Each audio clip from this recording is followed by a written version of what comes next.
Saya tetap berpikir bahwa bahwa Asia Tenggara, bahwa Jawi ini, Melayu ini, insya Allah akan bangkit. Tidak mustahil salah satu ragi kebangkitannya selain kita. Ini dengan terpadunya ulul albab, fikir dikit itu sudah memberikan gambaran. Kalau saya nggak nahan tenggorok saya dari tadi, saya nggak bisa ngomong, paling nangis. Kalau saya sudah melihat ulul albab akan termuncul lagi, ahli fikir dan zikir muncul. Ini sudah gambar. Pelihara dengan baik ya. Pelihara dengan baik dan terarah. La menembus 3 latifah. Akhfa. Disinilah yang disebutkan ilmu yakin, ainul yakin, hakul yakin. Dengan pemahaman ilmiah. Bukan dengan pemahaman ya ala warkop ya. Ala warung kopi ngobrol. Hakul yakinnya urusan sendal aja. Pak kemana sendal? Lupa lagi naruh tadi. Oh ini ketemu. Hakul yakin ini sendal saya. Baru sampai sendal. Hakul yakin. Nah, ilmu yakin pengetahuan yang sampai kepada tingkat yakin. Tidak ragu-ragu lagi bahwa ini benar. Tapi di level pengetahuan. Cukup belum. Lakukan. Laksanakan. Latih diri. Amalkan. Dialah ainul yakin. Sampailah pada tujuan. Pembuktian. Hakul yakin. Nah, di sini gudangnya. Lalu yang 2 latifah adalah pusatnya sifat buruk. Pelit, kikir, dan lain sebagainya di sini. Bukan di dalam daging hati. Saya sudah contohkan dari kemarin ya. Kolbu bukan daging hati. Walaupun Rasul mengatakan mudghah, mohon maaf. Itu kepiawaian berkomunikasi.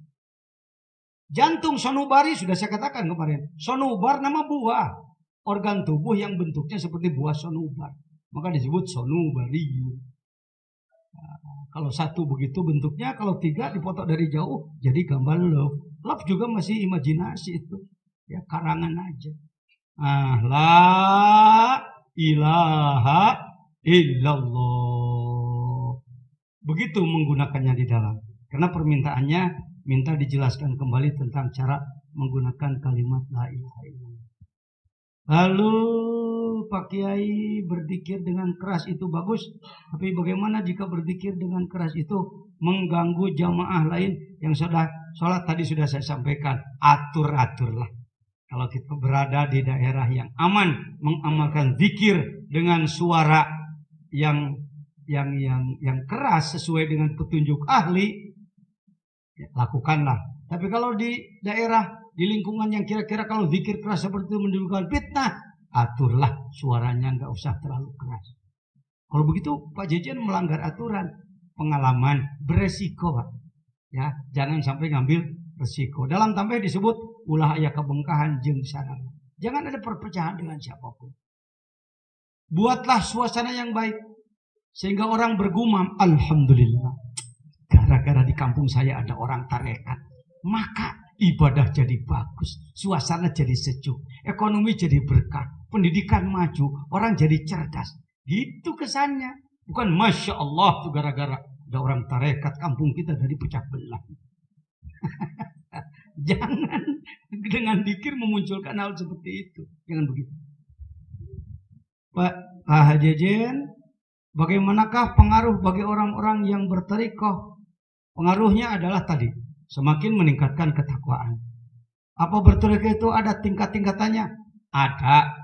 Tetapi kalau dari jalur Suryadaya tidak seperti pramuka. Naik tingkat ganti sabuk ya. Enggak.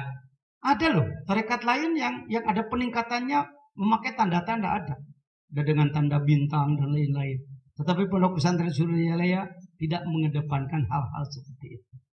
Ya sama ajalah semuanya. Semuanya adalah murid. Semuanya adalah orang-orang yang sedang belajar. Pangarsa Abah sendiri yang udah diakui dunia tentang kemursidannya, diakui karomahnya dan lain sebagainya. Saya tanya langsung, Mbah, Abah zikirnya sudah sampai di mana? Kok nakal murid ini? Maklum, di belakang saya ada jutaan umat. Saya nggak mau bawa umat mengikuti orang yang salah, nggak mau. Ya. Abah sudah sampai di mana zikirnya?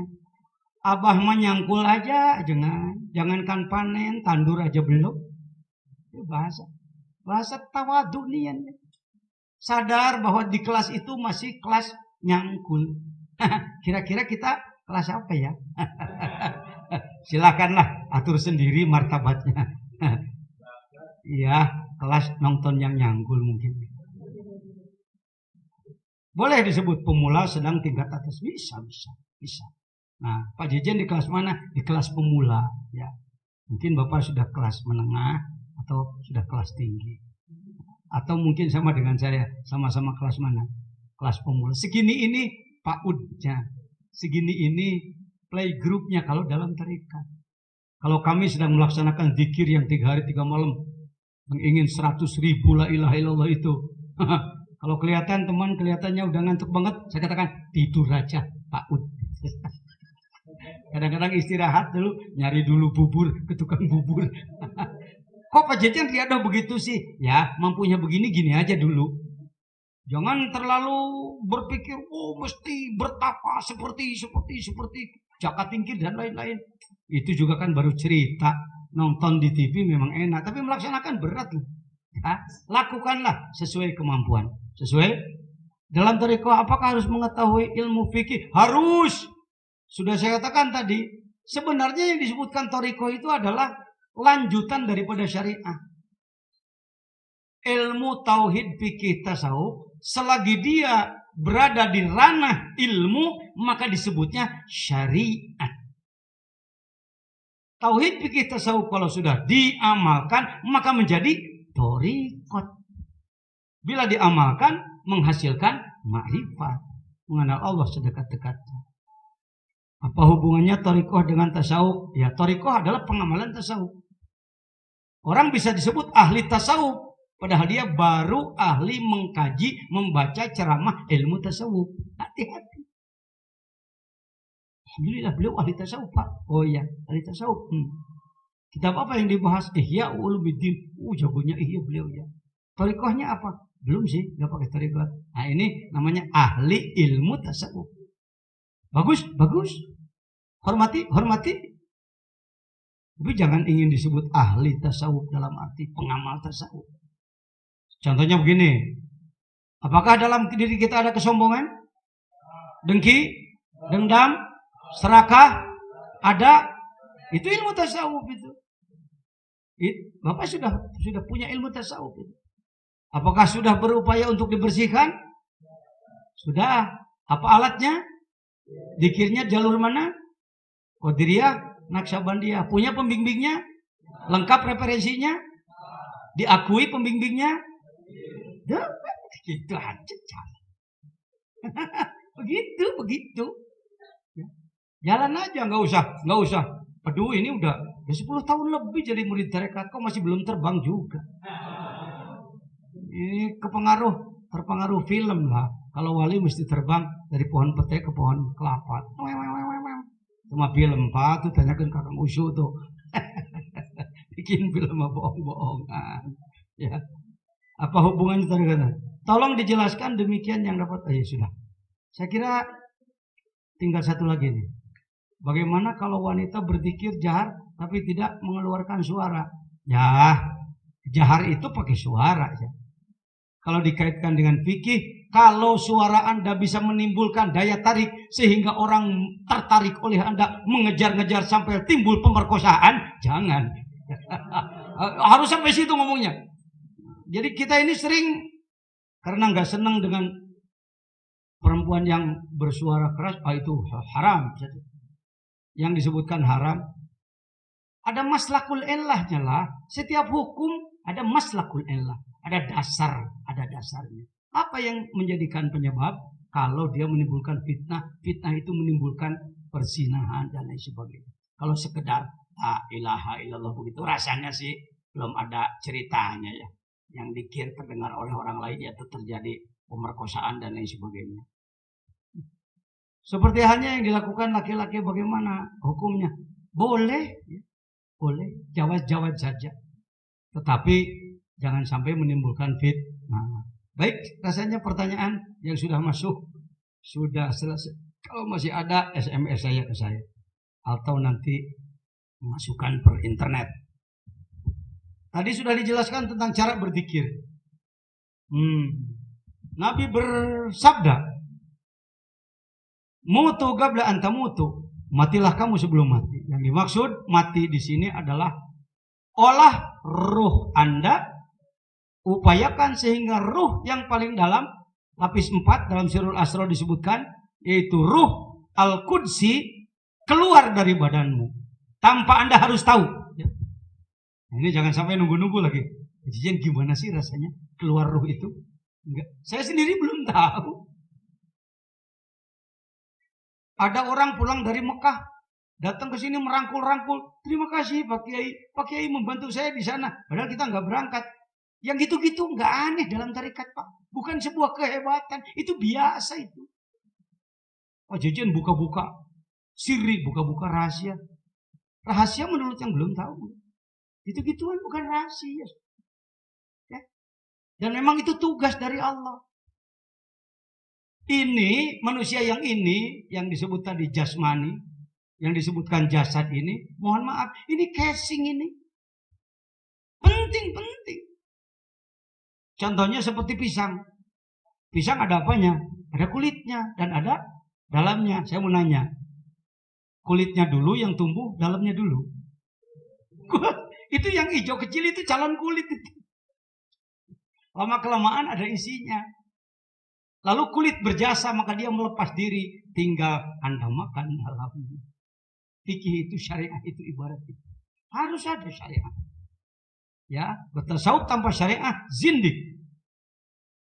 Syariah, fikih tanpa tasawuf fasik. Tinggal mau pilih mana. Terpadu dua-duanya. Adalah tahqiq, tahakkuk disebutnya. Man arada ayanzura ila mayyiti yamshi. Kalau Anda ingin melihat ada mayat berjalan, mayat berjalan, mungkin uka-uka, genderuwo. Bukan Abu Bakar. Abu Bakar itu oleh Rasulullah disebutnya mayat berjalan. Apa? Badannya hidup di sini, tapi kolbunya, ruhnya sudah ke alam sana. Sudah sangat tersambung dengan Allah. Al-mu'minu yanzuru binurillah alladzi khuliqa minhu. Seorang mukmin melihat dengan cahaya Allah kepada apa dia diciptakan. Bahkan Sayyidina Umar pernah berkata, Ro'a Rabbi qalbi binuri Rabbi. Ro'a Rabbi qalbi. Sudah melihat, kalbuku sudah melihat Tuhanku dengan cahaya Tuhanku. Hati-hati. Bukan melihat dengan mata ini, tapi melihat dengan mata batin. Seperti kemarin melihat taplak, padahal taplaknya dibuat oleh Mbak Iis. Ya, oleh istri. Sang istri, maka ketika Mas Ujang melihat taplak, tembus kepada siapa? Itulah yang disebutkan ru'yatullah itu. Jangan dianeh-anehkan, jadi sulit akhirnya.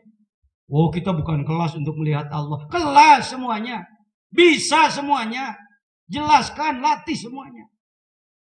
Ya, bisa? Bisa. Ini apa ini? Selape sapu tanganku. Ya, ini sapu tangan. Kelihatan kan? Ini langsung dari langit turun begini enggak? Oh enggak ya, dibuat ya. Ada bahannya ya. Dari apa ini? Dari benang-benang, kain dari apa tadinya? Dari kapas. Kapas dari apa? Di mana tumbuhnya? Di tanah. Kata Al-Burdah, pohon itu di bumi. Bumi asalnya dari mana? Dari Nur Muhammad. Nur Muhammad dari mana? Dari Nur Jamalillah. Maka melihat ini, kalbu tembus kepada kalbu menyebut nama, itu melihat Allah itu. Kok disulit-sulit sih? Semua orang juga bisa. Bapak bisa? Udah bisa? Udah bisa ihsan, udah. Ini ihsan ngawang-ngawang terus seumur hidup. Gak ada yang ngamalin. Oh, ihsan sih bukan kelas kita. Kelasnya para wali. Wali lagi. Wali-wali dai. Ru'yatullah ta'ala la tasilu fid dunya. Melihat Allah dengan penglihatan tidak bisa dilihat sekarang. Tetapi yang dilihat sekarang adalah sifatullah. Sifat-sifat Allah di dalam cermin kolbumu. Sudah ada Asmaul Husna belum? Sudah ada? Di masjid-masjid ada tulisannya? Al-Quddus, Salamul Mu'minul Muhaiminul Azizul Jabbarul Mutakabbir. Nah, saya mau nanya, di tiang ini ada Asmaul Husna enggak? Mana? Sebenarnya dalam semua makhluk ini ada asma Allah. Kenapa dia kuat? Karena ada Al-Qawi. Kenapa dia terlihat? Karena ada Az-Zahir. Sekian asma Allah dalam setiap benda itu ada asma Allah semua. Dalam diri kita ini penuh asma Allah. Wa nafakhtu fihi min ruhi, aku tiupkan ruhku kepadamu, bukan ruhku sekedar nyawa hidup. Asma Allah sudah ada pada diri. Allah Al-Alim, kita pun punya ilmu. Allah Al-Basir, kita pun melihat. Allah As-Sama, kita pun mendengar. Ini sudah ada asma Allah. Mungkin 0,000,000,000,000 sepersekian begitu ya. Diberikan pada kita, itulah khalifah. Jadi sebenarnya bukan mencari ilmu yang belum ada, sudah ada pada diri. Tinggal dibuka, dibongkar diri Anda. Mungkin orang menduga, oh, ilmu di mana-mana. Di badanmu ini penuh ilmu. Asma'ullah, sifatullah sudah tersalur pada diri kita. Tinggal menimbulkan kesadarannya. Yang belum kan kesadarannya. Saya mau nanya, dari kemarin saya nanya terus nih. Allah dekat apa jauh? Yakin? Apakah selamanya kita merasakan kedekatan Allah? Selamanya merasakan kedekatan Allah? Ya syukur kalau sudah. Namanya berhasil Anda. Kalau belum, ya upayakan gitu aja. Jadi Bapak yang bukan ulama bisa. Mungkin menurut Bapak, oh kalau ulama sih mungkin, kalau saya bukan. Ulama aja banyak yang enggak. Kalau dia nggak mau belajar, dari mana mau dapat pengetahuan? Jangan diduga bahwa ulama pasti sudah marifat semua. Belum, Pak, jujur. Mohon maaf, para ulama jangan merasa direndahkan oleh saya. Jika saya nanya, Bapak tarikatnya mana? Jalurnya dari mana? Pengamalannya bagaimana? Zikirnya mana? Oh, saya sih nggak usah perlu tarikat-tarikatnya. Jadi, yang nggak pakai, oh ya udah, nggak bisa. Kalau nggak pakai, ya nggak bisa. Nggak bisa menembus. Bukan kata saya. Lihat, Syekh Amin Al-Kurdi. Saya selalu pakai referensi saya. Saya orang yang sering ditugaskan dalam bahsul masail. Nggak berani memutuskan sesuatu tanpa marojek yang jelas. Nah, summa qasat qulubuhum min ba'di dzalik fa hiya kal hijarah. Hati manusia banyak yang keras seperti batu, aw asyaddu qaswa. Begitu pula batu tidak akan pecah tanpa dipukul dengan kuat, apalagi qalbu. Ini menjadi dasar kenapa dalam tarekat ada tarekat yang zikirnya kompak serempak kuat. Antara lain itu. Maka dzalika dzikru la yu'assiru fi jam'i syatati qalbi sahibi illa bi quwwatin. Harus dengan kekuatan. Allah Ta'ala ini mengambil dari Sirrul Asrar ini. Kan disebut di bawah bahwa Miftahus Sudur mengambil dari puluhan kitab-kitab tasawuf. Walau istaqamu ala tariqatil askainahum ma'an gadaqa. Orang istiqomah terus dawam berupaya untuk lurus dalam mengamalkan sebuah metode, maka akan aku limpahkan kepada dia, akan aku kucurkan kepada dia air yang sejuk. Maksud